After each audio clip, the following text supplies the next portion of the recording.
Hi everybody. Today I wanted to just talk to you a little bit about the history of the horn, sometimes also known as the French horn. All brass instruments share a similar history up to a certain point in that they were all derived from actually blowing in an animal horn, an actual animal's horn, side-blown horn. A shofar was the origin of all brass instruments, used mainly for signaling as a way of communicating with people. I'm going to jump forward to sort of the horn, the descendants from this instrument I have right here, which is associated with hunting horns in the 1600s. And further back than that, but certainly the 1600s is where it really started to break off and become a musical instrument as opposed to just an outdoor instrument of signaling. In the hunt, the horn was used to signal across long outdoor spaces. All of this internal part right here, if you could imagine, just taking it off and keeping only the outside tube is what a hunting horn was.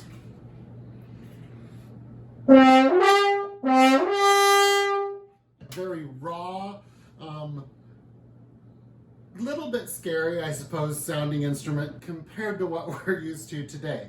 But its purpose was very much to signal across vast open spaces, so it kind of needed to be a little bit edgy, I suppose. In the middle 1600s is when the horn came in from the hunting fields to the concert hall, except it was sort of playing itself in opera, in hunting scenes in the opera. So it kind of was just brought inside to be itself. Around 1700 is when it was started to be written as a musical instrument and not just an outdoor instrument. Mozart wrote for the natural horn, which is a very refined hunting horn. Sort of the same principle applies. If you just could take all of this out and had a horn, just this outside area, that's what Mozart was writing for, also known as the natural horn. And it was played by the player using the overtone series and altering with the player's hand in the bell to get the notes that aren't there in the overtone series.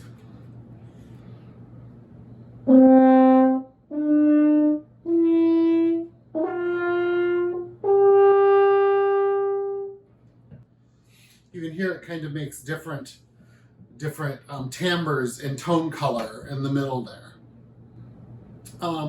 Moving forward quite a bit, in 1849 is when the first piece for valve horn was written.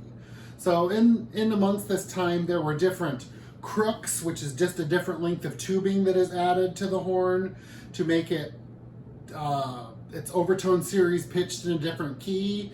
There were all sorts of experiments. All sorts of really funky looking instruments that look like science experiments gone wrong, but they all led to the chromatic instrument that we play today.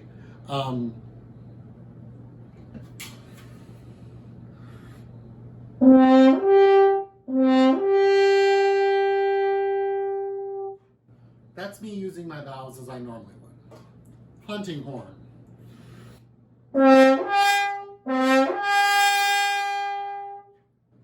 So I think you can kind of hear the difference that evolved over a couple 150 years or so from an instrument that was truly just something outdoor and to signal the hounds as to a very refined and beautiful musical instrument that finds itself in the concert hall today.